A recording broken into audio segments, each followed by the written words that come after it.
He opened his eyes and said nothing, not one word. Just lay there still as stone while Monica stood at the foot of his bed, phone in hand, already texting someone. She didn't call his name. She didn't touch his face. She simply said, "I'll call Dr. Harmon. This can't go public before the party." That was the moment Sawyer Blackwood, the most feared man in Chicago, felt something he hadn't felt since he was 9 years old, abandoned on a church step in January. Completely, utterly alone. If this story already has your heart pounding, hit that subscribe button right now, ring that notification bell, and drop a comment telling me what city you're watching from. I want to see just how far this story travels. Now let's get into it. Sawyer Blackwood did not become Chicago's most powerful man by accident. He built it, brick by brick, betrayal by betrayal, year by year, until his name alone was enough to make a room go quiet. 42 floors above Lakeshore Drive, his penthouse wasn't just a home, it was a throne room, and everyone inside it knew exactly where they stood.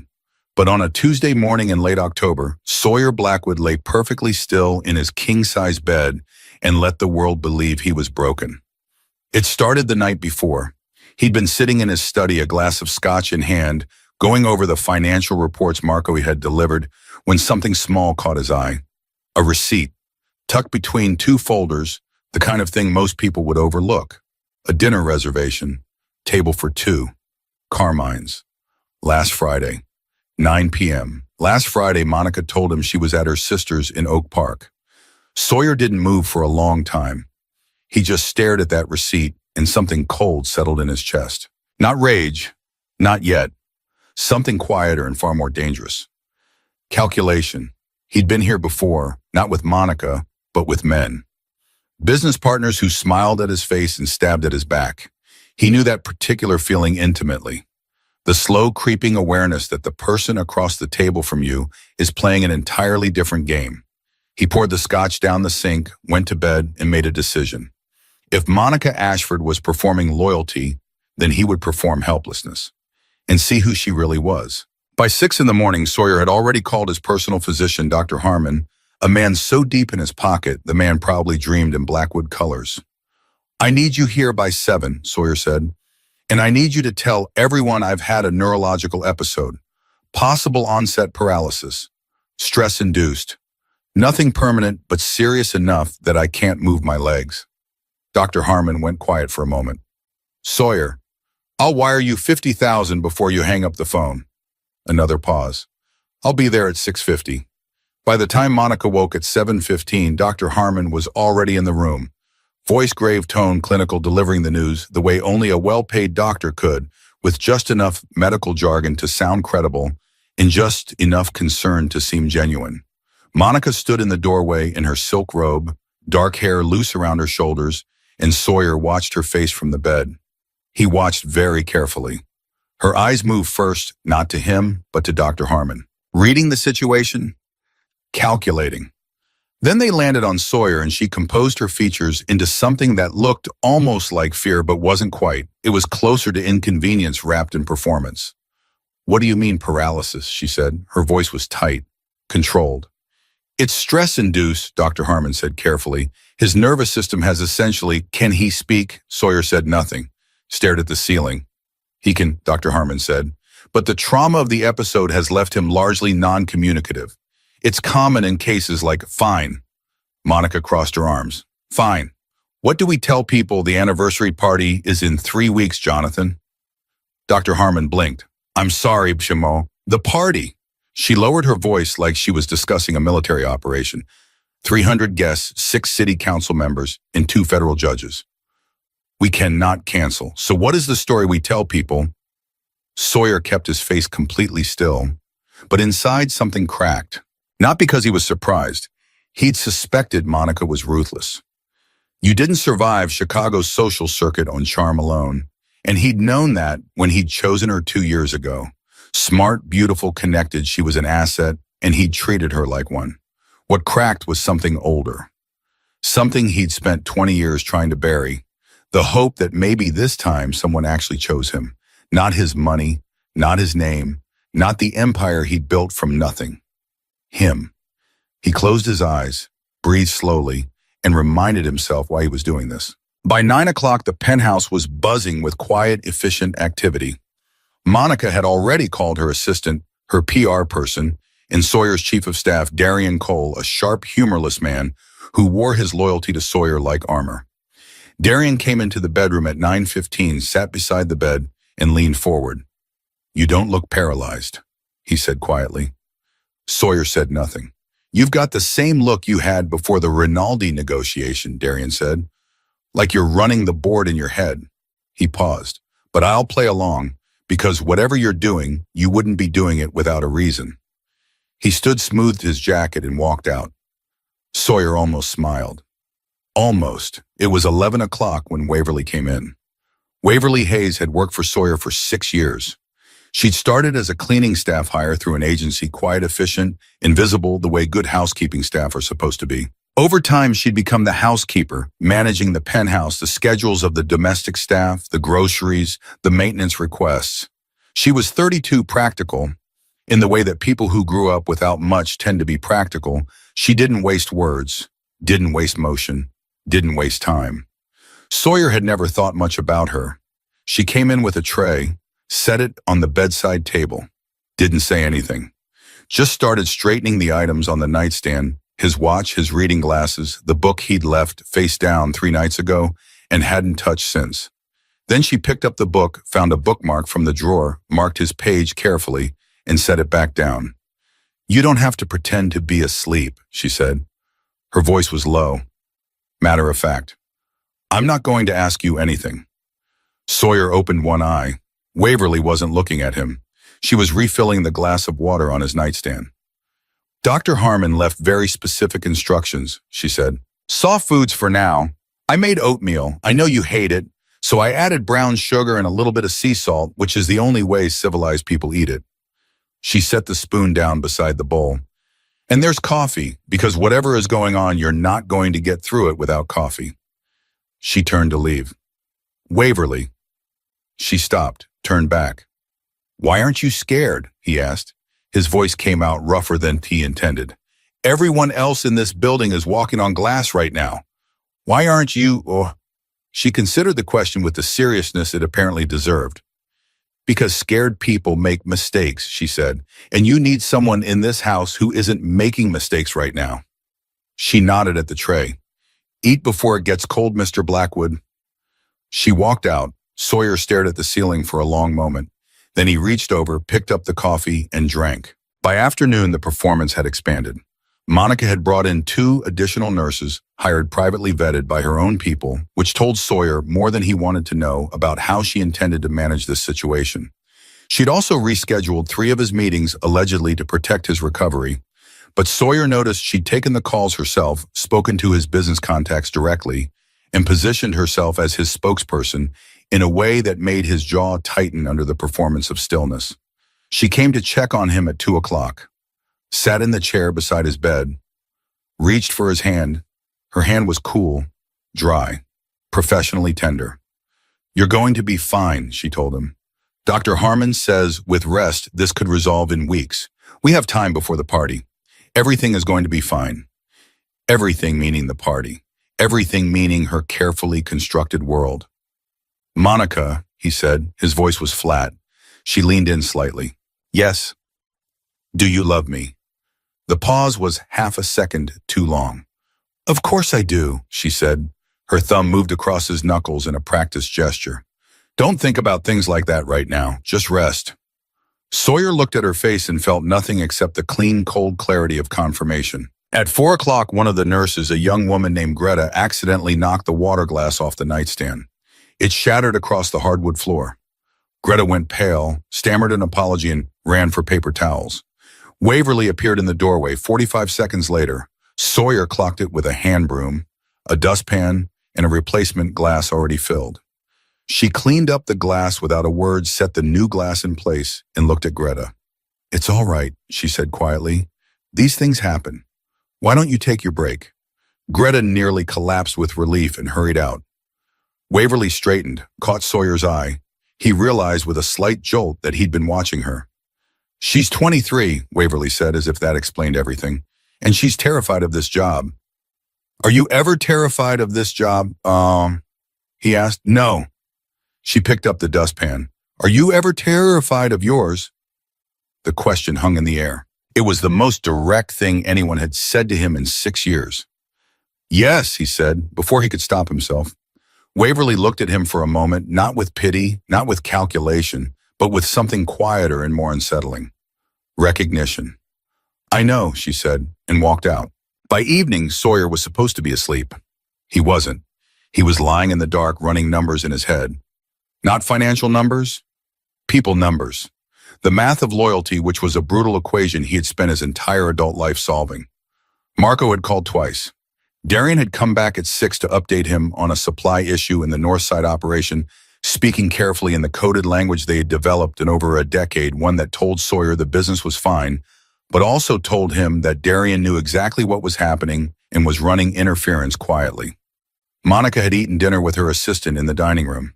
He could hear their voices low businesslike, occasionally punctuated by laughter. She didn't come back in to check on him. At 9 p.m., the penthouse went quiet. At 9:17, there was a soft knock on the door. I'm going to leave your dinner on the nightstand, Waverly said from the doorway, in case you're hungry later. It's just soup. Nothing complicated. She moved carefully in the low light, set the covered bowl down, and turned to go. Waverly. She stopped, again. Why did you take this job, he asked. 6 years ago, why here? She was quiet for a moment. I needed steady work, she said. And the agency said you paid well and didn't. She paused, choosing her words carefully. Require anything additional from staff. And 6 years later, it's still steady, she said, sweet. And you still don't require anything additional. Most people in your position would have asked for a raise by now. I got 2 raises, she said, a slight dryness in her voice. Both times you initiated them. That doesn't bother you, that you didn't ask. She considered him. Mr. Blackwood, she said, some people walk into a room to take. Some people walk in to give. I gave. You noticed? That's a fair exchange. She left before he could respond. He lay in the dark for a long time after that, listening to the city 42 floors below, and thought about a girl named Monica who had walked into every room of his life with her hands already reaching, and a woman named Waverly who had walked in 6 years ago and simply started cleaning up the mess. The next morning, Sawyer made a mistake. Not a large one, but enough. He'd been lying in bed while Greta took his blood pressure, part of the medical performance, when Monica came in unexpectedly 15 minutes earlier than her usual morning appearance. Sawyer was in the middle of shifting, slightly in the bed, readjusting a pillow, a movement that was entirely inconsistent with the degree of paralysis Dr. Harmon had described. Monica stopped. Her eyes went to his legs, then to his face. Sawyer went completely still. The silence lasted 4 full seconds. Then Monica smiled a slow, careful smile that didn't reach her eyes and said, Good morning, sweetheart. How are we feeling? She walked over, kissed his cheek, and straightened his blanket. But her hand, as it smoothed the blanket over his knees, pressed down. Just slightly. Just enough to be a message. I see you. Sawyer's blood ran cold, because it meant one of 2 things. Either Monica believed he was recovering faster than expected, or Monica had just realized the whole thing was a test. And either way, the game had just gotten significantly more dangerous. He called Darian from the burner phone he kept under the mattress. She saw something, Sawyer said the moment Darian picked up. How much? Enough to wonder. A pause. You want me to? No, nothing changes, but I need you to watch her calls today. Everyone. Already on it, Darian said. She made 3 calls this morning before you were awake. 1 to the party venue, 1 to her sister. He paused, and 1 to a man named Elliot Cross. Sawyer's hand tightened on the phone. Elliot Cross, Chicago City Councilman. Old money, old connections, and a man who had been quietly trying to build a coalition against Blackwood interests for the better part of a year. How long was the call? Sawyer asked. His voice was very quiet. 11 minutes, Darian said. Sawyer set the phone down on the mattress and stared at the ceiling. There it is. Not just a woman protecting her social calendar, not just a woman performing love while feeling nothing. A woman who had been making moves. Strategic moves. The kind that didn't happen overnight. The dinner at Carmine's, the calls to Cross, the way she'd stepped immediately into the role of spokesperson for his business interests the moment he appeared incapacitated. Monica Ashford wasn't just indifferent to him. She was waiting for him to fall. And she had been for a long time. He was still processing this when the door opened at 11 and Waverly came in with fresh towels and the quiet competence that had become in 48 hours something he found himself actually looking forward to. She set the towels down, checked the water glass, opened the curtains slightly to let in more light. "You look like you're doing math in your head," she said. "I always do math in my head." "Unpleasant math, then." She didn't look at him, straightened the bedside table. "The kind where the numbers don't come out the way you hoped." He watched her. "How do you do that?" he asked. "Do what?" "Read a room, read people. You do it every time you walk in here." She turned to look at him then, and there was something in her expression. Not smugness, not pride, just a quiet honesty. "I grew up in a house where the wrong read could ruin your whole day," she said. "You learn fast." He didn't push, but he filed it away. And then, because he was a man who had spent 20 years learning that information was armor, he said, "Waverly, if you ever saw something in this house, something that concerned you, would you tell me?" She looked at him for a long moment. "That depends," she said slowly, "on whether telling you would keep you safe or put me in the middle of something that would get us both hurt." Fair answer. "I thought so." She picked up the empty water glass and headed for the door. "Waverly." She stopped. And in the pause before she turned around, Sawyer thought about the receipt in the phone calls and Monica's hand pressing down on his knees that morning like a warning. "Be careful," he said. "In this house? These next few weeks. Just be careful." She looked at him for one long moment, and something shifted in her expression, so subtle that anyone else would have missed it entirely. "You too, Mr. Blackwood," she said softly, and walked out. He'd built his empire on knowing who his enemies were. The problem he was beginning to understand was that he'd never learned how to recognize his allies. And somewhere between the cold press of Monica's hand and the quiet honesty of a woman who had been bringing him coffee for 6 years, Sawyer Blackwood had started to wonder which one of them had been telling him the truth all along. Darian's voice on the phone that afternoon was careful in the way it always got when the news was bad enough to require precision. 11 minutes, he'd said. 11 minutes between Monica Ashford and Elliot Cross.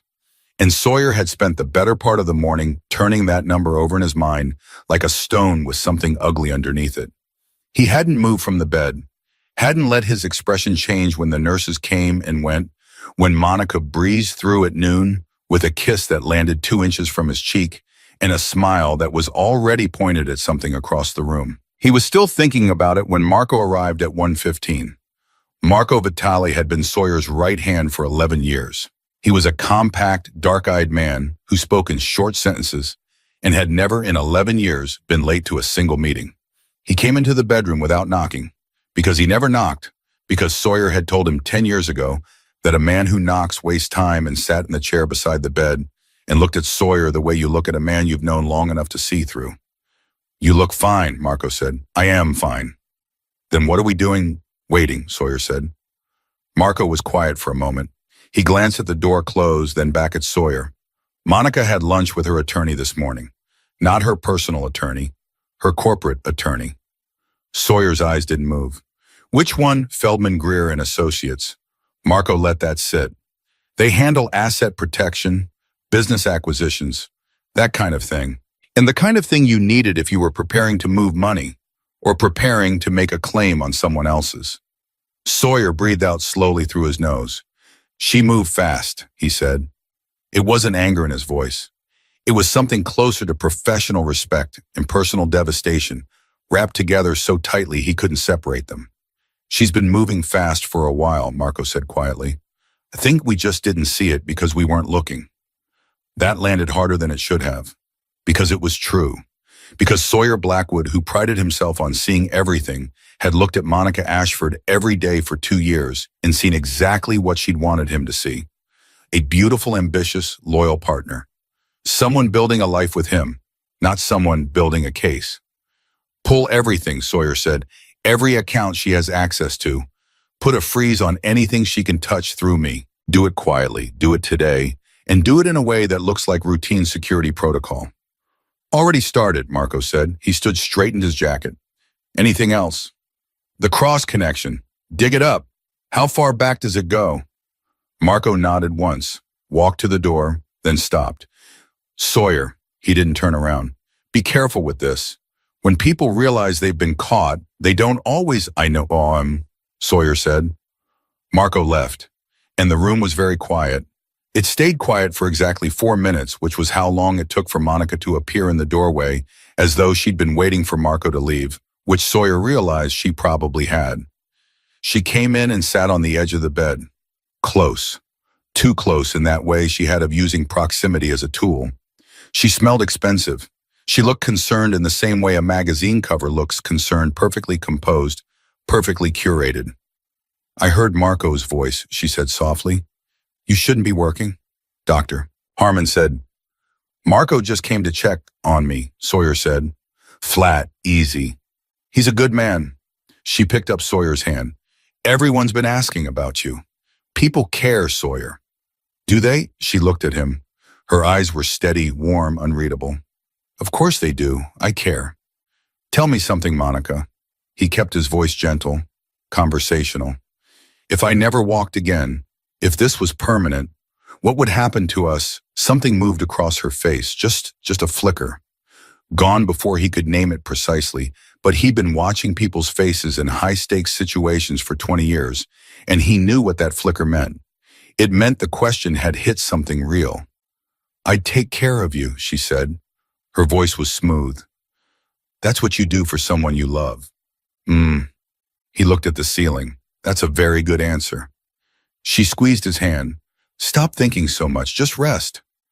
After she left, he lay completely still for a long moment. Then he said to the empty room with quiet certainty, she's been planning this for at least a year.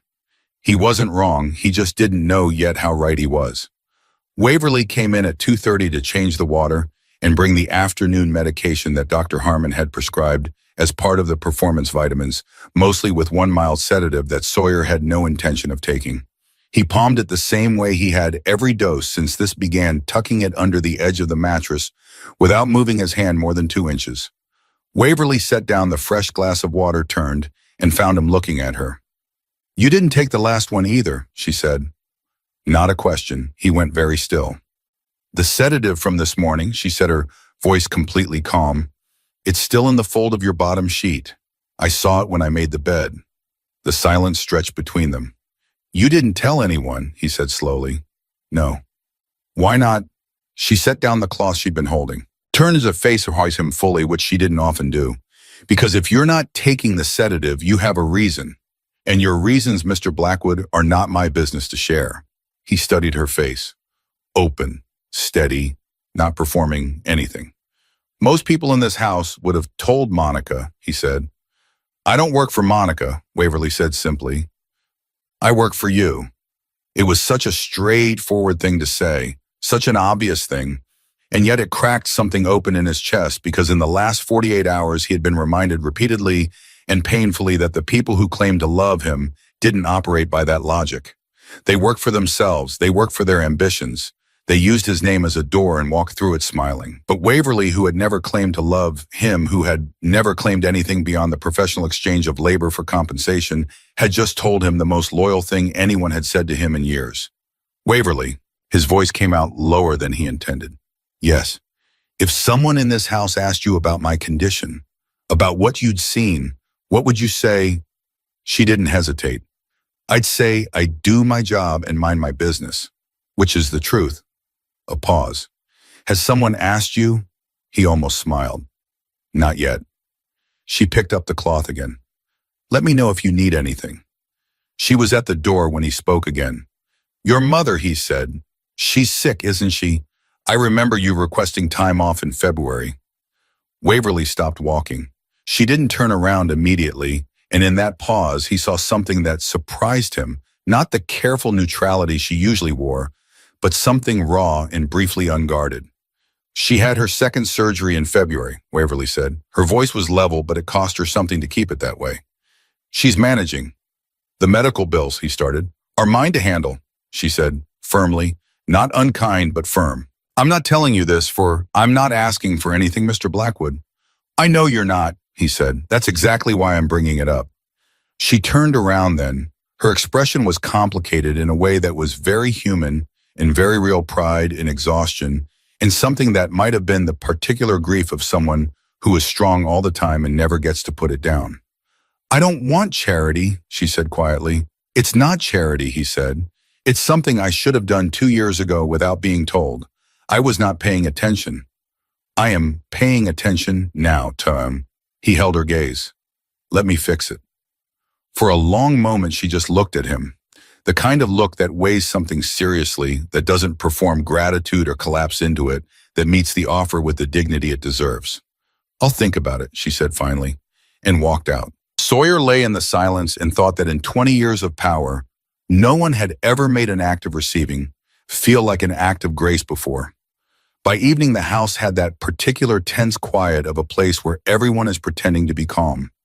Monica had 3 people in the dining room, her assistant, her PR woman, and a man Sawyer didn't recognize from the guest list she'd forwarded to Dr. Harmon earlier. Sawyer heard their voices through the closed door, heard the words contingency and transition and public statement used in a conversation that was supposed to be about a party. He called Darian. "The man Monica has in the dining room," he said quietly. "Silver hair, late 50s. "Who is he?" He heard Darian typing. Fast. "Then Gregory Wall. He's a crisis communications specialist. Mostly works with corporations after leadership changes." Leadership changes. "Monica hired a crisis consultant," Sawyer said. "Before I've been sick for 3 days. Looks that way. She's not waiting to see if I recover," Sawyer said. "She's preparing for the version of events where I don't." The line was quiet for a moment. Then Darian said with carefully controlled anger, "Say the word Sawyer." "Not yet. Let her keep building. The more she builds, the more she exposes." He paused. "But I want everything she does documented from this point forward. Every call, every meeting, every person who walks through that front door." "Done." Another pause. "And don't. What did you find?" 18 months, Darian said. "Their connection goes back 18 months. There are 3 meetings on record, all framed as civic business, all in places that make them look incidental. But the timing lines up with every major legislative move that's targeted your North Side operations in the last year. 18 months. 6 months before Monica had moved into his penthouse. She hadn't come to love him. She'd come to position herself. She'd played the role of devoted partner with such skill, such consistency, that he had never once, not once, felt the seams.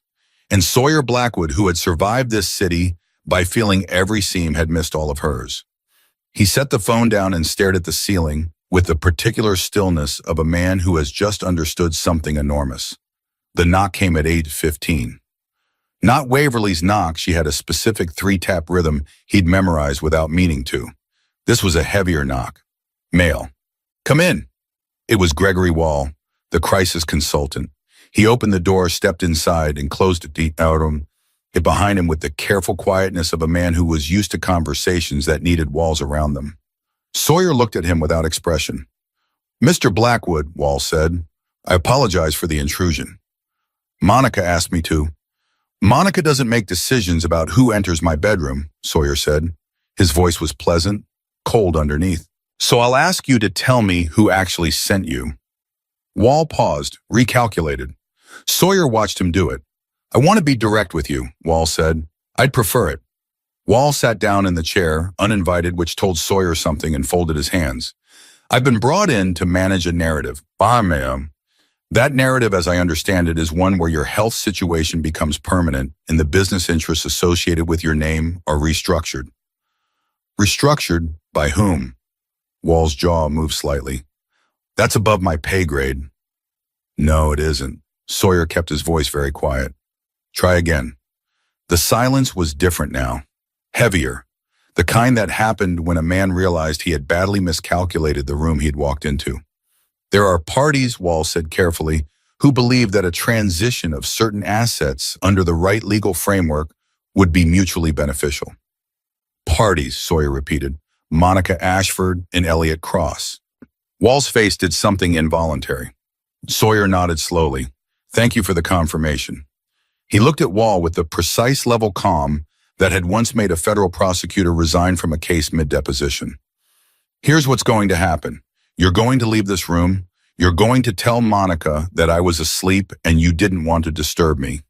And then tomorrow morning, you're going to find that your involvement in whatever has been discussed in this house this week is something you'd very much like to distance yourself from. He let that settle. Because the alternative is that I stop being a man lying quietly in a bed and become something significantly less convenient. Wall stood. His color was off. I didn't know I was brought in for... I know, Sawyer said, which is why you're leaving through the front door and not some other way. Don't test my generosity twice. Wall left, fast. The room settled into silence again.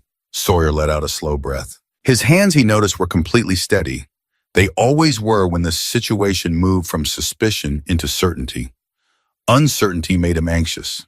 Certainty even devastating. Certainty made him calm. Monica was moving against him. Cross was behind it. Wall was a tool they'd used carelessly. And somewhere in the last 48 hours, a housekeeper who brought him coffee and marked his page in a book had become the only person in this building he trusted completely. He was still thinking about that when the door opened again, the soft 3-tap knock, and then Waverly with a covered plate. I know you didn't eat dinner, she said. I brought a sandwich. Real food. Don't argue with me. He almost laughed. He couldn't remember the last time someone had told him not to argue with them. Waverly. He said her name and then didn't immediately know what he meant to follow it with, which was unusual. He was not a man who ran out of words. She set the plate down and looked at him, waiting. A man came into this room tonight, he said. Gregory Wall, do you know who he is? She nodded slowly. He arrived at 4. Monica introduced him to the house staff as a family friend. Did that seem right to you? She considered. No, family friends don't carry briefcases and take notes. No, Sawyer agreed. They don't. He looked at her. I need to ask you something and I need an honest answer. I don't give any other kind, she said. In 6 years working in this house, being close enough to see everything that happens here, what have you seen about Monica? About the way things are run? About anything that felt wrong and you said nothing because it wasn't your place? The room was very quiet. Waverly stood very still for a moment, the kind of still that meant she was deciding something real. About 8 months ago, she said slowly, a man came to the house when you were traveling. Monica said he was from the building's management company. He was here for 2 hours. I brought them coffee. I saw the papers on the table. She met his eyes. They weren't building management papers, Mr. Blackwood. They were financial documents. I didn't understand most of it, but I saw your name, and I saw signature lines that hadn't been signed yet. Sawyer's jaw was tight. Why didn't you tell me? Because I told myself it was none of my business, she said. And something about the way she said it, the quiet accountability in it, the lack of excuse made it land harder than if she'd defended herself. I should have. I'm telling you now. He looked at her for a long moment. Yes, he said quietly, you are. She picked up the empty glass from the nightstand. Eat the sandwich, Mr. Blackwood. Sawyer, he said. She stopped. Just Sawyer. You've worked here 6 years. You can call me Sawyer. She looked at him with an expression he couldn't fully read. It wasn't entirely comfortable, and it wasn't entirely not. It was honest, which he was beginning to understand was her default state. Good night, she said. Sawyer. And she walked out and the door closed softly and he sat in the dark with a plate of food he'd actually eat and the quiet, groundbreaking realization that the most dangerous thing Monica Ashford had ever done was not move his money, not plot with Elliot Cross, not bring a crisis consultant into his home. The most dangerous thing she'd done was give him a reason to pay attention to someone else. Because Sawyer was paying attention now, and everything was about to change. Sawyer didn't sleep that night, not because he couldn't, but because sleeping felt like a luxury he hadn't earned yet. He lay in the dark with his eyes open and his mind running every angle the way it always did before something irrevocable happened, the way it had run the night before the Rinaldi deal, before the Northside consolidation, before every moment in his life that divided itself cleanly into before and after.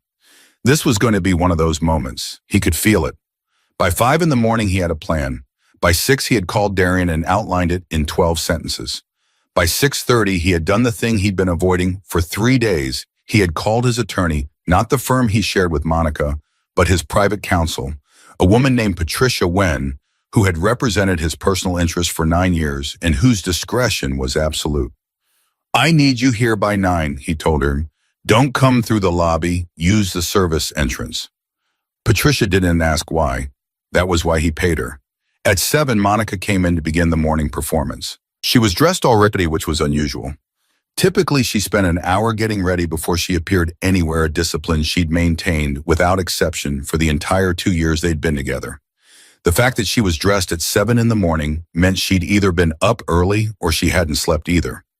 She sat on the edge of the bed and Sawyer studied her with the particular attention of a man who has finally completely stopped pretending not to see.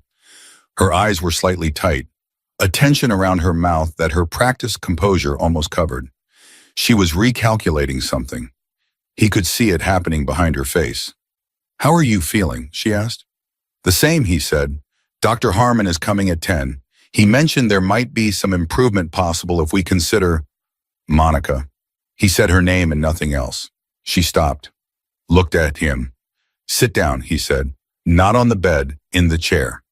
Something shifted in her expression. She moved to the chair, sat, crossed her legs, placed her hands in her lap in the careful way of someone who has learned to manage their own body language. "Gregory Wall left last night," Sawyer said. "Did he tell you why?" Her jaw was very still. "He said he had a family emergency." "That's not what happened." A pause. 3 seconds. "Then what happened?" "He and I had a conversation," Sawyer said, "a clarifying one." Monica held his gaze. She was extraordinary at this, at maintaining composure under pressure. He'd always admired it. He admired it now the way you admire something dangerous that you're finally seeing clearly for the first time. "Sawyer Elliott Cross," he said. The name landed in the room like a stone into still water, and everything that followed was ripple. Her composure didn't shatter. Monica Ashford was too good for that, but something in it cracked just slightly, just enough, and in that crack he saw the truth of it. The confirmation he'd already had 3 times over, but had still some stubborn human part of him been hoping to be wrong about. "I don't know what you think you in 18 months, he said. 3 meetings, asset protection attorneys, unsigned financial documents in this apartment 8 months ago while I was traveling." He kept his voice level, almost gentle. "You want to tell me what story works at this point, Monica? Because I'm interested to hear it." She was quiet for a long moment, and then something happened that he hadn't anticipated. She didn't deny it, she didn't cry, she didn't reach for him or perform contrition. She straightened in the chair and looked at him with something that was almost respect. "You weren't supposed to know until after the party," she said. Her voice was quiet and completely controlled. "The legal framework needed another 4 weeks. And then what? And then a formal petition for shared business interests based on our cohabitation and my documented role in your public representation." She said it cleanly, the way you say something you've rehearsed hundreds of times. "Elliot has people in the courts. It would have been manageable." Manageable. He almost laughed. "You were going to take 1/3 of my business." "I was going to formalize what I'd already contributed to," she said, and there was a heat in it now, something genuine pushing through the calculation. 2 years, Sawyer, 2 years of dinners and events and managing your image and being the thing that made you look human to everyone who was scared of you. That has value." "It does," he said quietly, "but it's not love." She looked at him, and for just a moment, one small, honest moment that he didn't expect and that cost her something visible, her face did something real. "No," she said, "it wasn't." The honesty of it was almost worse than the betrayal. "Get out of my home," Sawyer said. His voice was very soft. "Patricia Wen will contact you about terms. Do not take anything that isn't yours. Do not make calls from this building." "And Monica," he waited until she met his eyes. "Don't make me become something you'd rather not deal with." She stood, smoothed her clothes, and walked out with the dignity of a woman who had lost the game but refused to lose her posture. The door closed. Sawyer sat in the silence and felt underneath the cold satisfaction of confirmation and the anger he was managing carefully and the logistical forward motion already clicking through his mind, a grief that was small and quiet and completely real. Not for Monica, for the version of his life he'd believed in, for the idea that someone had chosen him. He gave himself 4 minutes with that grief. Then he picked up the phone and called Darian. "She's leaving," he said. "Make sure it goes smoothly." "Understood." A pause. "And cross is next," Sawyer said. "But not today. Today I stand up." There was a beat of silence. Then Darian said with something that might have been relief under his usual flat professionalism, "About time." Sawyer ended the call and swung his legs over the side of the bed. It was the first time in 4 days his feet had touched the floor. He stood slowly, not because he needed to, but because he was taking a moment to feel it, the solidity of the ground, the return of himself to himself. He'd faked helplessness for 4 days, and in doing so had felt more acutely helpless than he had in 20 years. Not because of the performance, but because of what the performance had shown him. About his life, about the people in it, about the particular devastating emptiness at the center of everything he'd built. He was standing there still when the door opened and Waverly walked in with the morning tray. She stopped dead. She looked at him standing beside the bed, fully upright, completely steady, and her expression went through something complicated and fast. Surprise first, then something else. Not suspicion, not calculation, something that looked almost like relief, which made no sense, and which he found himself thinking about more than he meant to. "You're standing," she said. "I am." "How long?"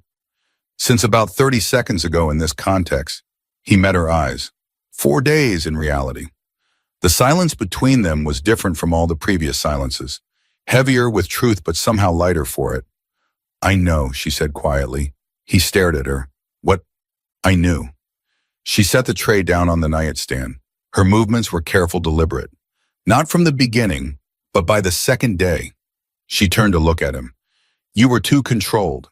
When people are actually sick, actually scared, they're messy. They ask for things, they need things. You never needed anything you didn't already have a plan around." He was very still. "And you said nothing." "I told you before," she said. "Your reasons are your own." "Waverly." He said her name the way he'd been saying it lately, like it meant something which it was increasingly difficult to pretend it didn't. "What else do you know?" She looked at him for a long moment. Then she pulled something from the pocket of her uniform and held it out. It was a folded piece of paper. He took it, unfolded it. It was a handwritten note, short, his name at the top and 4 lines beneath it that outlined in plain language a wire transfer instruction. The routing information pointed to an offshore account he recognized because he'd spent the last 6 years making sure it didn't exist on any document connected to his name. Someone in his household had written it down. "Where did you find this?" His voice was very quiet. "It was in the trash in the home office," Waverly said. "Shredded, but only into quarters. People in a hurry don't shred carefully." She paused. "I taped it back together. I've had it for 2 days." 2 days. She'd been sitting on this for 2 days. "Why didn't you bring it to me sooner?" "Because 2 days ago you were performing an illness," she said simply, "and I wasn't sure what kind of trouble bringing you a piece of evidence it would cause for either of us. I needed to see which way things were going first." She met his eyes without apology. "I was being careful. You told me to be careful." He had. He'd told her that on day 1. He looked down at the note in his hands and felt the layers of it settle into place. The account number, the routing, the clean, deliberate handwriting that was not Monica's, but was, he realized with a cold flash of recognition, structured in the same style as the documents he'd signed every week for the last 18 months. Documents prepared by his own office. "This isn't Monica's handwriting," he said. "No," Waverly said. "It's not." "Who in this house?" He stopped, ran it back. His household staff, the nurses Monica had hired. Patricia Wen was arriving at 9 and hadn't been here before. Darian never wrote by hand. There was one more person with regular access to the home office. "Harmon," he said. It came out low and precise as a blade. Waverly said nothing, which was its own answer. Dr. Jonathan Harmon had been in his pocket for 9 years. Sawyer had believed with the particular arrogance of a man who paid well that loyalty was a commodity you could purchase at a reliable rate.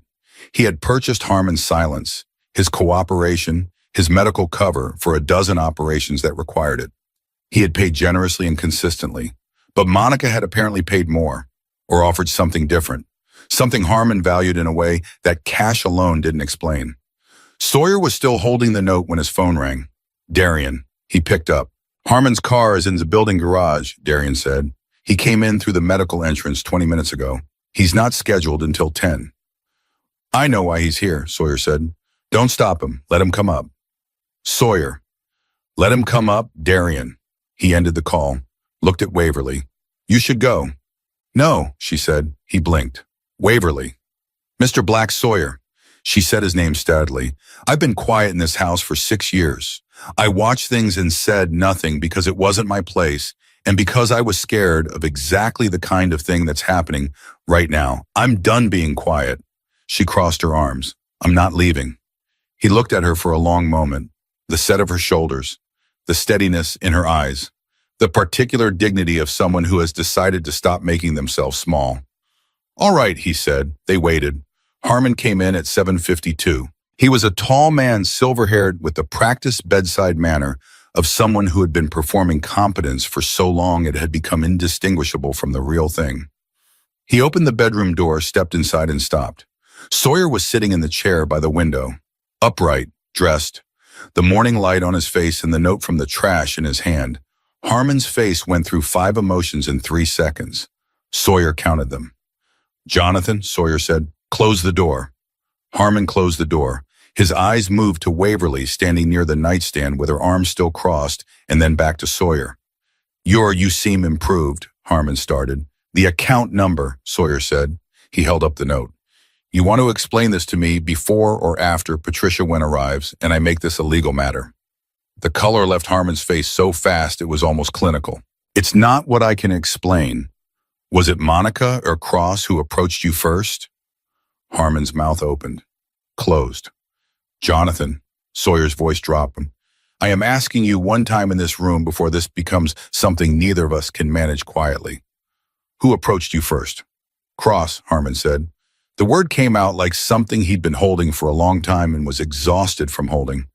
14 months ago, he said you were going to go down eventually, that everyone in Chicago knew it, and that when it happened, the people positioned correctly would benefit, Sawyer said. Yes. And Monica approached me 8 months ago separately. I don't think she knew Cross had already. He stopped, ran a hand over his face. God, Sawyer, I'm sorry. I needed my son, has debts that... Stop. Sawyer held up a hand. He didn't want the personal reasons. Personal reasons made it human and complicated, and he needed it clean right now. Here's what's going to happen. You're going to write down everything, every conversation, every instruction, every name, dates, locations, amounts. You're going to give that document to Patricia Wen when she arrives. And in exchange, your involvement in my operations over the last 9 years stays exactly where it is buried. Harmon stared at him. And if I don't? The room went very quiet. Sawyer didn't answer with words. He simply looked at Harmon with the full unobstructed weight of who he was. Not the man performing stillness in a sickbed, but the actual man, the one who had built an empire in the most unforgiving city in America by making exactly this kind of calculation with exactly this kind of clarity. Harmon sat down on the edge of the bed. His hands were shaking slightly. All right, he said. All right. Sawyer nodded once. Then he looked at Waverly. She was watching him with an expression he hadn't seen on her face before. Not fear, not admiration, those he'd seen 1,000 times on 1,000 people. This was something quieter, something that saw both versions of him, the power and the person, and didn't flinch from either. Can you get Dr. Harmon some water? Sawyer said. It was a simple thing to ask, a small thing, but something about asking her, not commanding, not directing, just asking made something shift between them that was visible, and neither of them addressed it. Of course, Waverly said, and went to get the water. Sawyer turned back to the window. Outside, Chicago moved the way it always moved, relentless, indifferent, magnificent. He'd loved this city the way you love something that has tried to destroy you and failed. It was his city, his empire, his life. But sitting in that chair watching the morning happen without him, he felt the acute weight of how alone all of it was. The empire was real. The power was real. But there was no one at the center of it who had chosen him, not his money, not his name, not the protection his shadow provided, but him. No one except maybe a woman who'd taped a shredded piece of paper back together and held it for 2 days because she was being careful the way he'd asked her to be. He was still sitting with that thought when Patricia Wen arrived at 9:02 precise as always and the real work began. What happened in the next 3 hours would determine everything. Sawyer knew it. He moved through it with the focused calm of a man who has converted grief into strategy because that was the only alchemy he had ever reliably mastered. But underneath all of it, underneath the documents, in the legal frameworks, in the precise surgical dismantling of everything Monica and Cross had built against him, something else was happening. Something quieter. Something that had nothing to do with empires or enemies or the cold mathematics of betrayal. It had to do with the way Waverly had said, "I'm not leaving."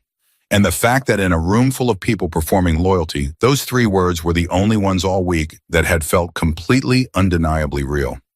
Patricia Wen left at noon with a briefcase full of documentation in the particular expression of a woman who had seen everything and was still capable of being surprised.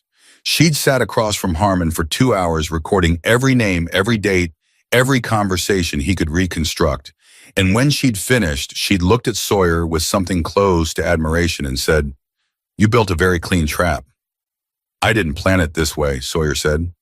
"No," Patricia said. "That's why it worked." She was gone by 12:15.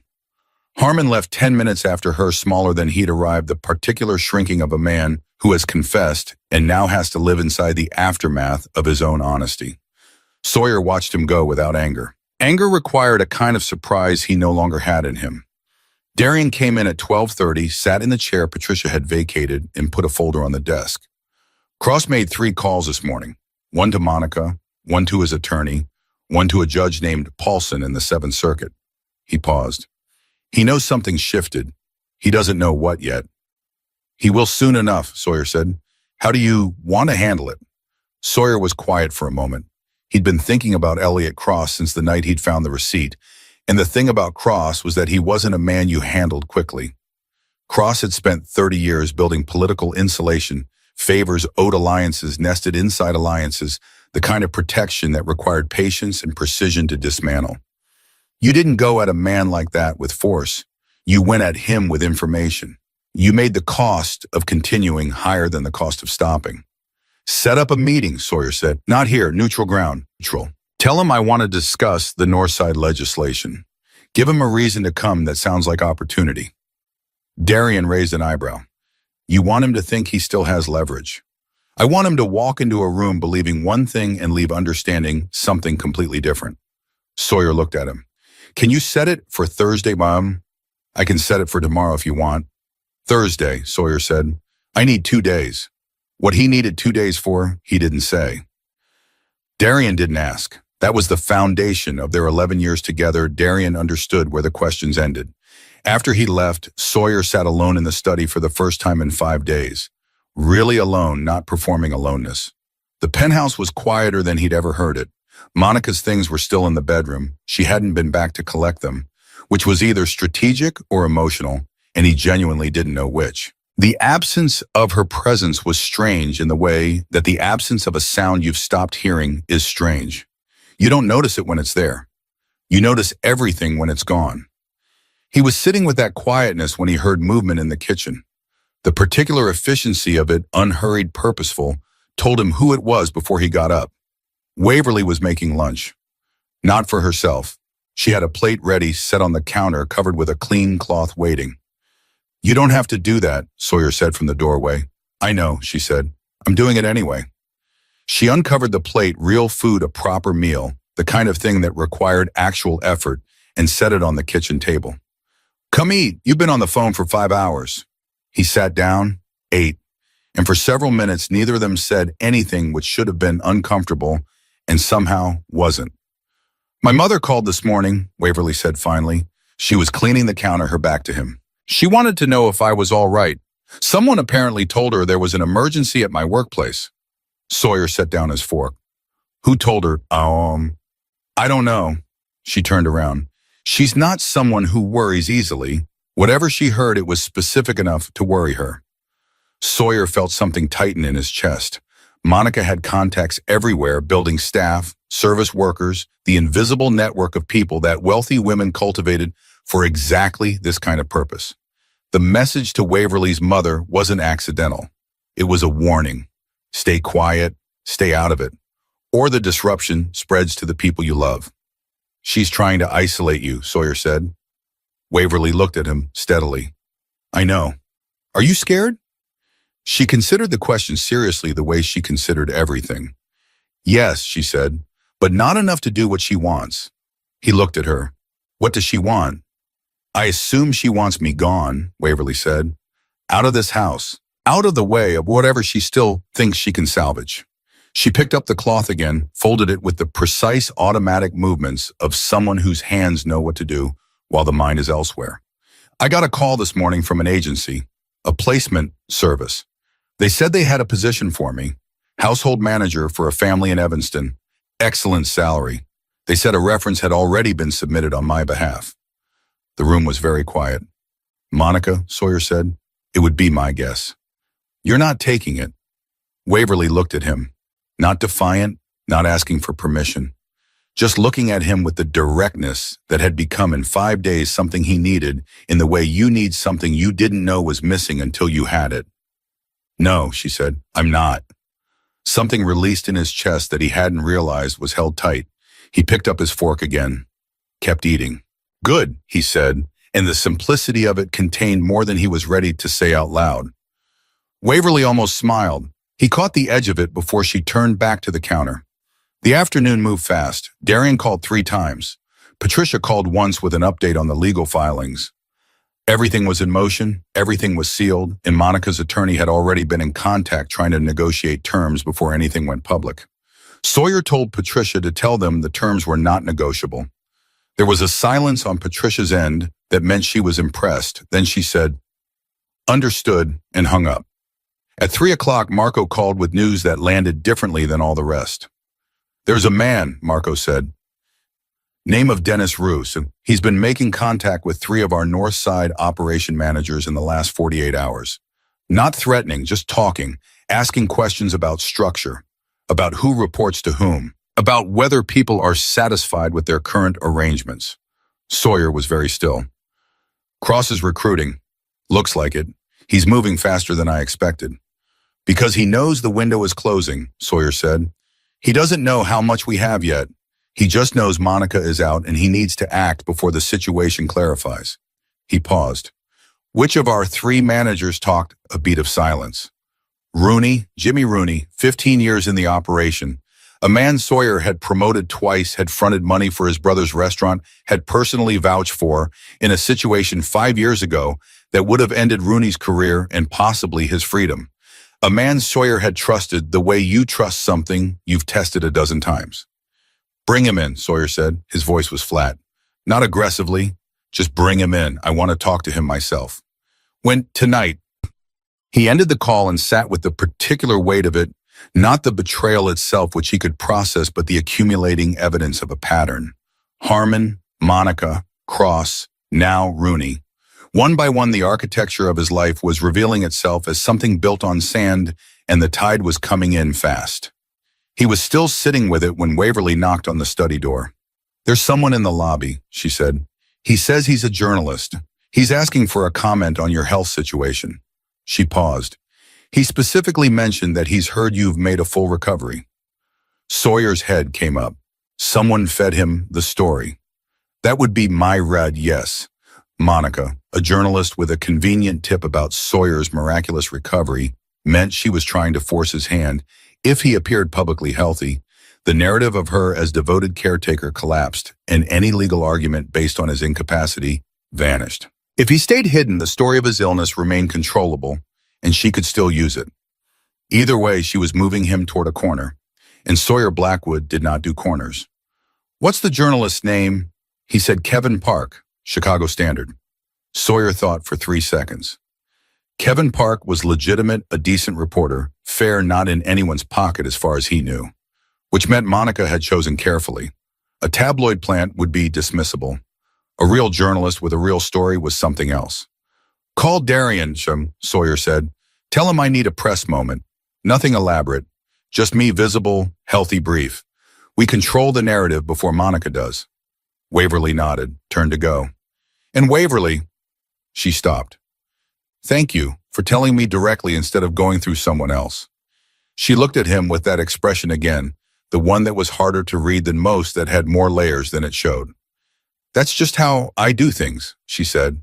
I know, he said. That's why I'm thanking you. She left, and he allowed himself for exactly 30 seconds to think about what it meant that she was the first person he wanted to tell things to and the first person he looked for in a room. Then he stood up, straightened his jacket, and went to do the work.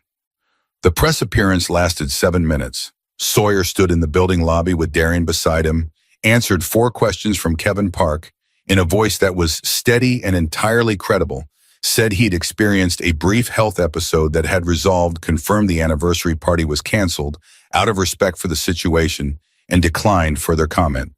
Park pushed on the party cancellation. Sawyer said personal decision and ended it. It was the phrase anniversary party is canceled that he knew would detonate something, because the party was Monica's project. The party was her stage, her social proof, her primary mechanism for cementing the public version of their relationship before she made her legal move. Canceling it publicly in Sawyer's voice removed it from her hands entirely. He was back upstairs by 4. At 4:20, Monica called. He didn't answer. At 4:30, she called Darian, who didn't answer. At 4:45, she appeared in the lobby of the building and was politely, firmly told by building security that Mr. Blackwood was unavailable. At 5 o'clock, she sent a text directly to Sawyer's phone. He read it once. It said, "You think you've won. You haven't. There are things I know about you that Cross doesn't need court documents to use. Be careful, Sawyer." He read it twice. Showed it to Patricia, who had come back at 4:30 with updated filings. Patricia photographed it, added it to the file, and said with the quiet satisfaction of a very good attorney, "That's a threat in writing. Thank you, Monica." It should have felt like victory. It almost did. But under it, something ached in a way that victories usually numbed. Jimmy Rooney arrived at 7. Darian brought him up through the service entrance, not because Sawyer wanted him humiliated, but because he didn't want the conversation visible. Rooney was a heavy-set man in his early 50s with a red face and hands that never quite stayed still. Tonight, his hands were worse than usual. Sawyer sat across from him at the study table. Didn't offer him anything, didn't threaten, just looked at him with the full, clear weight of everything he knew. "Jimmy," he said, "tell me what Dennis Rue offered you." Rooney's hands went to the table, then off it, then together. "Sawyer, I need you to understand." "I don't need to understand anything," Sawyer said. "I need you to talk." Rooney talked. It took 12 minutes, and somewhere in the middle of it, his voice broke, which Sawyer hadn't expected, and which complicated the cleanness of his anger in a way he resented slightly. The offer had been money, a significant amount, and a guarantee of protection when the transition happened. Rooney had a daughter in college and a wife with the medical bills, and Cross's people had found the gap between what Rooney earned and what Rooney needed, and had leaned on it with the precision of people who knew exactly how loyalty cracked. When Rooney finished, the room was quiet. "How much did you tell them?" Sawyer asked. "Operation structure," Rooney said. 3 locations. No names above mine. I swear to God, Sawyer, no names above mine. "Did you tell them anything about the financials?" "No, I don't have access to know." Sawyer looked at him for a long moment. The rage was there, clean and cold, and entirely justified. But underneath it was something more complicated. Something that sounded uncomfortably like understanding. "Get out of Chicago," Sawyer said finally. Rooney blinked. "What? Take your family. Take what you have. Go somewhere Cross's people won't think to look for you, and stay there until I tell you otherwise." He held Rooney's eyes. "You're done in this operation. That's not negotiable, but you're not." He stopped, let out a slow breath. "You're not an enemy. You're a man who made a desperate choice. Those are different things." Rooney's jaw worked. For a moment, he looked like he might say something that would embarrass them both. Then he just nodded once and stood. "Sawyer." "Go, Jimmy." He went. Darian was in the doorway. He'd heard everything. He looked at Sawyer with an expression that was hard to read, which for Darian, who was almost always readable, was significant. "That was generous," Darian said. "It was practical," Sawyer said, "because that was easier to say." Darian let it stand. Cross confirmed for Thursday. Good. After Darian left, Sawyer sat in the study for a long time. The day had been enormous and exhausting in the way that days are exhausting when you spend them breaking things that were supposed to hold. His empire was intact. His legal position was strong. Cross was walking into a room in 2 days that would end his particular ambitions cleanly and permanently. Everything was by every objective measure fine. And yet, he found himself walking to the kitchen at 9 o'clock, not because he was hungry, but because he could hear movement there. The familiar efficiency, the specific quiet of someone who was good at what they did and didn't need applause for it. Waverly was washing dishes. She heard him come in and didn't turn around. "You should be in bed," she said. "Probably." "You look like you've been carrying something very heavy for a very long time," she said. She turned then, drying her hands on a cloth. "Not just today, I mean for years." He looked at her. "You can tell. You hide it well," she said. "But yes, some people carry weight in their shoulders. You carry it in the quiet spaces, the way you go still when no one's performing for you." She folded the cloth. "Most people with your kind of power have people around them all the time. You're always in a room alone." The accuracy of it was almost physical. "You're in the room," he said. "I work here," she said. But something in her voice was softer than the words. "Waverly," he said her name carefully. "If you didn't work here, if none of this was, if we'd met somewhere without all of..." He stopped, tried again. "Would you have..."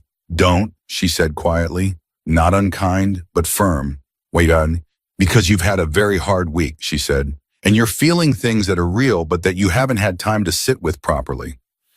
And I'm not," she paused, choosing carefully, "I'm not something you should reach for right now just because everything else turned out to be hollow. I deserve better than being a rebound from a betrayal." And honestly, the faintest complicated warmth crossed her face. "So do you." The silence was the most honest thing that had happened all week. "You're right," he said. "I know. That's incredibly annoying." "I've been told," she said, and this time the warmth stayed a moment longer before she tucked it away. "Go to bed, Sawyer. Thursday is 2 days away, and you need to be sharp." He turned to go, stopped at the doorway. "Waverly, for the record." He didn't turn around. "What I said before about it being a fair exchange, you give I notice," he paused. "I've been noticing for longer than I admitted. I just wasn't paying the right kind of attention." He walked out before she could answer, but he heard just barely the quiet sound of her setting the cloth down. The small pause that meant something had landed somewhere real. He went to bed, and for the first time in 5 days he slept. Not because everything was resolved, not because the threat was gone or the pain had cleared, but because somewhere in the last hour, the loneliness at the center of everything had shifted just slightly, just enough. And that was more than Sawyer Blackwood had expected from any single week of his life. Thursday was coming. Cross was coming. The reckoning he'd been building toward since the moment he'd found a receipt and made a choice was 48 hours away. But tonight, for the first time in longer than he could calculate, the quiet felt less like emptiness and more like space. Room for something that wasn't strategy or armor or the cold mathematics of survival. Room possibly for something true. Thursday came the way consequential days always come quietly, without announcement, ordinary on the surface, and seismic underneath. Sawyer was up at 5:30. He showered, dressed in the dark suit he wore when he needed to remind a room who he was, and sat in the study with coffee until 6. Darian had confirmed Cross for 10 o'clock at a private dining room at the Langham Neutral Ground, discreet, the kind of place where important conversations happen because the walls had been paid to forget. Marco would be outside. 2 other men Sawyer trusted entirely would be in the building. Not as a threat, as a fact. The kind of fact that didn't need to be stated. He was reviewing Patricia's final documentation when he heard the kitchen come alive. The particular sounds of it, water running a cabinet, the soft percussion of someone who knew exactly where everything was settled, something in him that the coffee hadn't. Waverly set a plate in front of him at 6:15 without asking if he wanted it. Eggs toast, something that required actual preparation at an hour when most people were still horizontal. She poured a second cup of coffee, set it precisely where his first had been, and turned to go. "Sit down," Sawyer said. She turned back, looked at him. "Please," he added. She sat, across from him, not beside him. The distance was intentional and he understood it and respected it even as something in him wanted to close it. "Today's the day," she said. It wasn't a question. "Today's the day? Are you ready?" He considered the question honestly, which was something he found himself doing more since she had made it clear she could tell the difference between an honest answer and a managed one. "For Cross, yes. For everything else," he paused. "I'm working on it." She wrapped her hands around her own coffee cup. She hadn't poured herself one until he'd asked her to sit, which he noticed. "What happens after?" she asked. "After Cross, after all the legal pieces settle, what does your life look like?" It was the question he'd been not asking himself for 5 days. He'd been so focused on the architecture of the dismantling Monica Harmon Rooney Cross that the space beyond it had remained deliberately blurred, because looking at it too directly meant acknowledging how empty it was.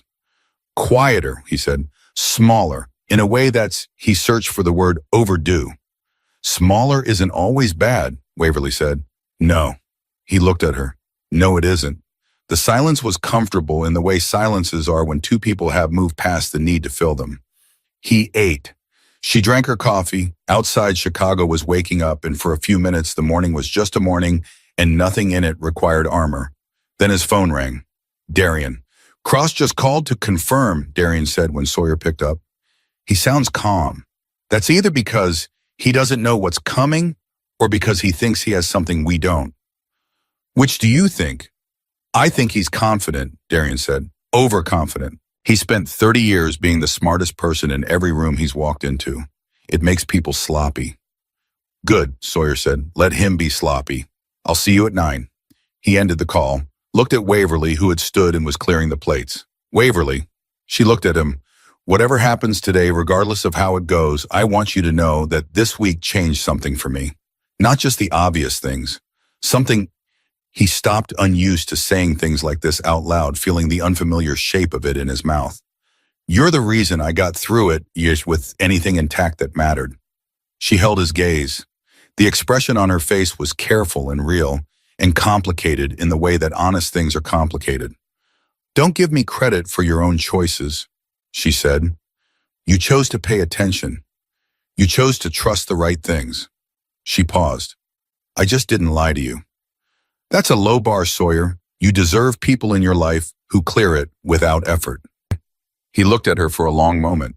"Yes," he said, "I do." She picked up the plates. "Come home safe," she said. Simply. The way people say things they mean without dressing them up. He left at 8:30 and carried those 3 words the whole way there. The private dining room at the Langham was exactly what it needed to be. Quiet, controlled, the kind of space that absorbed tension without reflecting it back. Sawyer arrived first. That was intentional. He wanted to be in the room before Cross wanted Cross to walk into Sawyer's presence, rather than the other way around. Small thing, but small things were the whole language of power. Cross arrived at 10:03. He was a tall man, 60s, with the silver-haired confidence of someone who had never been seriously threatened and didn't expect to start now. He came in with a single aide young male, the kind of aide who carried things and said nothing. He saw Sawyer standing, not sitting, and something registered briefly in his face before his professional composure reassembled. "Sawyer," he extended his hand. "You look well, better than the report suggested." "Sit down, Elliot," Sawyer said. They sat. The aide moved to the wall. Sawyer looked at the aide until Cross said, "Give us the room, Marcus," and the aide went out. "I appreciate you meeting me," Cross said.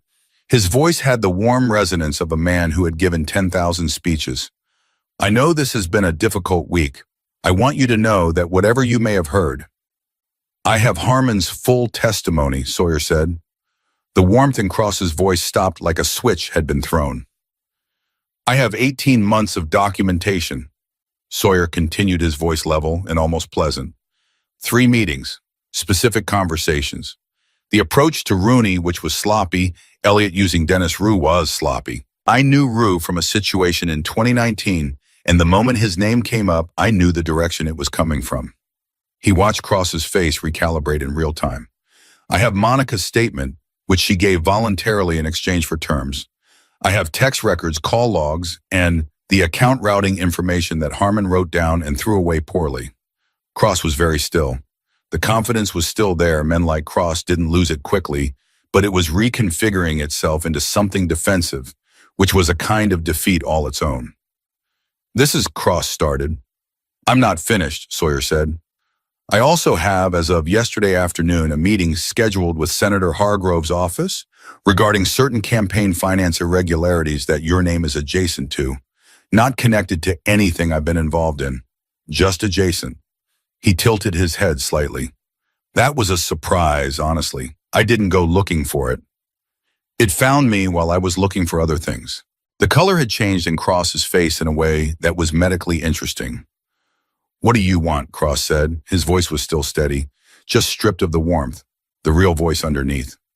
I want you to withdraw the Northside legislation, Sawyer said. All 3 measures, publicly with the stated reason that further review is needed.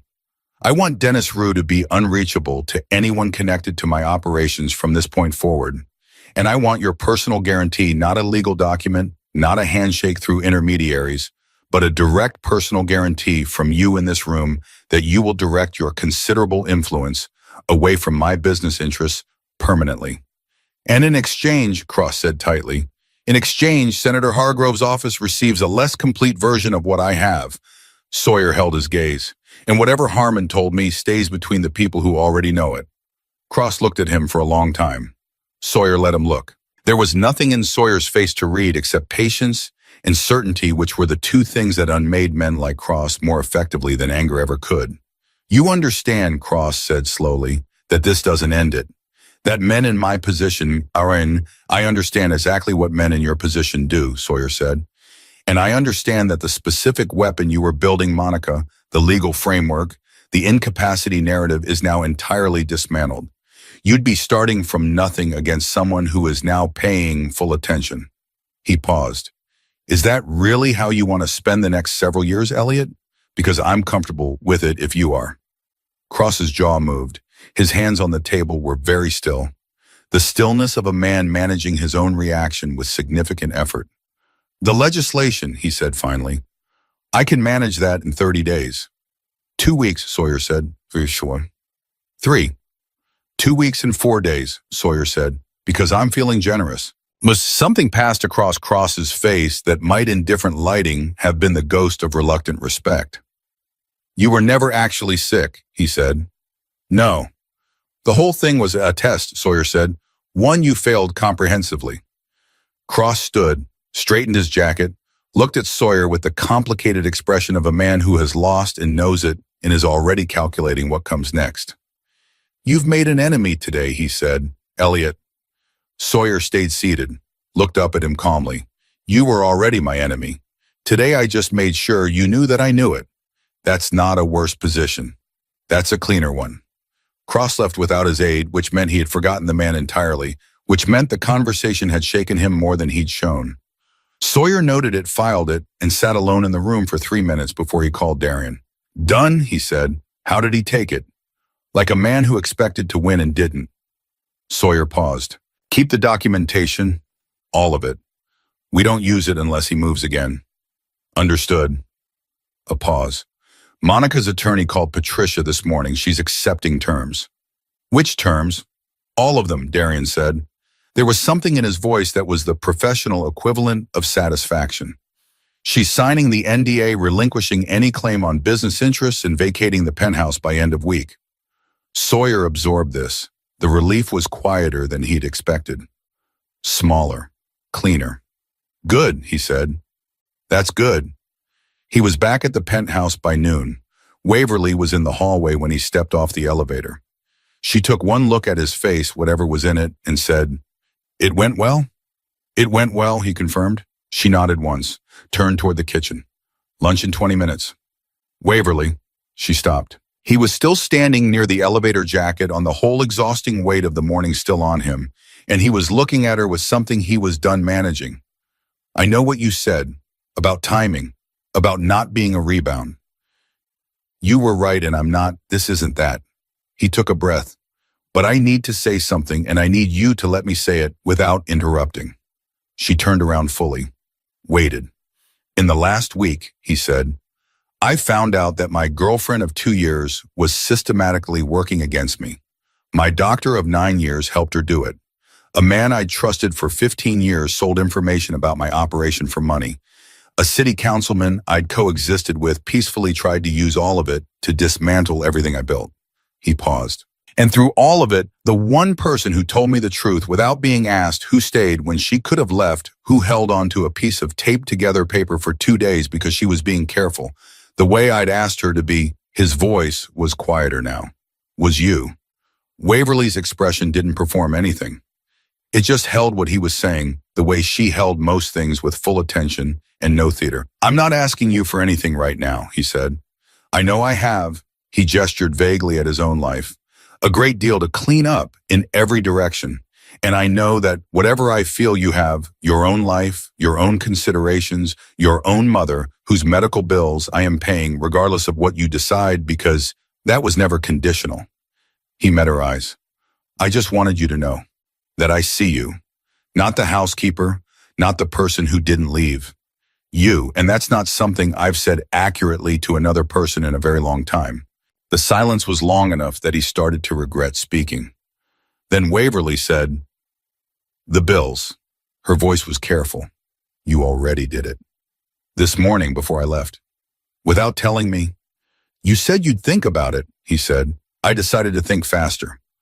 Something moved across her face, exasperation, and something warmer underneath it, the particular expression of someone trying not to feel touched and not quite succeeding. That's very high-handed of you, she said. Yes. I haven't decided anything, she said, about the other part of what you said. I know. I need time. I know that too. She looked at him for a long moment, and then she said something he didn't expect. My mother, she said slowly. She asked me once when I first started working here, she asked me what my boss was like. I told her you were private, intense, that you ran the room every time you walked into it. She paused. She asked if you were kind, and I said she stopped. What did you say, he asked. I said I hadn't figured that out yet. She held his gaze. I think I figured it out now. She turned back toward the kitchen. 20 minutes, Sawyer. He watched her go and felt something in his chest that was entirely new and entirely terrifying and entirely worth it. The week that followed was the quietest of Sawyer's adult life. The legal machinery moved smoothly. Patricia was precise and thorough, and Cross's legislation began its public unraveling on schedule. The story sold convincingly to local media as a policy revision. Monica signed everything and was gone by Friday. The penthouse felt different without her things in it, not emptier exactly, more accurate, more like the place where someone actually lived rather than a stage where a performance had been running for 2 years. Darian came by on Saturday morning with the weekly operational update and sat across from Sawyer in the study and looked at him for a long moment before saying anything. You seem different, Darian said. Different how? Less, Darian paused searching, which was unusual for him. Less defended, like something you were holding is down. Sawyer considered denying it, decided not to. Something is down, he said. Darian nodded slowly, looked toward the kitchen where the sounds of Waverly's efficient morning were audible through the closed door. Looked back at Sawyer. Said nothing else. But the look said everything, and Sawyer let it. On Sunday, Sawyer found Waverly in the study, not cleaning it, sitting in the chair by the window with a book on her day off because she'd forgotten it the previous week and had come back for it. He stood in the doorway and looked at her, and she looked up and didn't apologize for being there.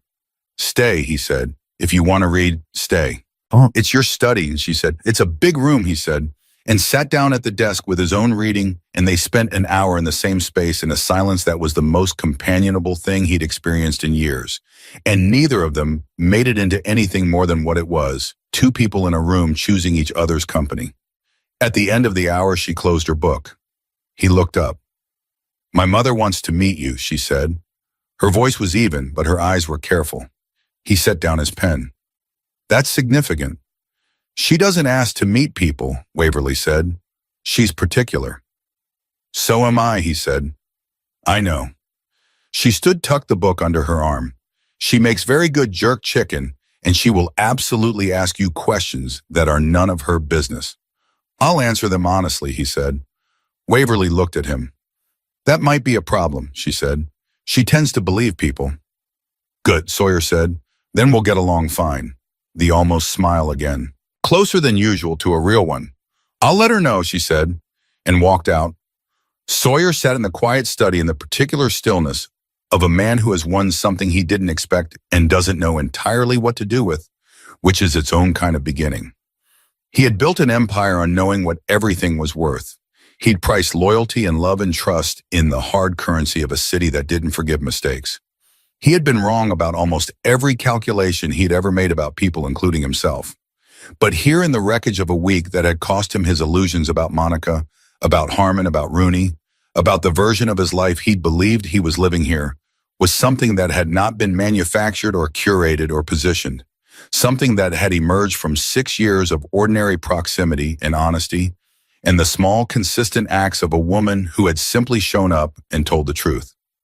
He thought about what Waverly had said, about deserving people who cleared the bar without effort.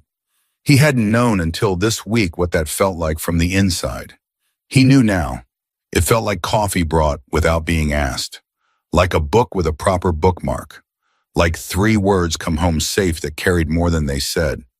It felt like being seen, not the empire, not the reputation, not the man other men were afraid of, just Sawyer, the actual one, the one who had been 9 years old on a church step in January and had spent 28 years building walls tall enough that no one could confirm he still existed in there. Waverly Hayes had looked over those walls without climbing them, had simply waited with the particular patience of someone who had nothing to prove until he'd come down on his own. He picked up his pen, got back to work, and let the quiet of the room be what it was, not the hollow quiet of a life built for performance, but the warm human quiet of a space where someone would come back. That was enough. For now, that was more than enough. And Sawyer Blackwood, the most feared man in Chicago, sat in the Sunday afternoon light and felt for the first time in as long as he could remember something that wasn't strategy or armor or the cold satisfaction of survival. He felt quietly and completely and without defense at home.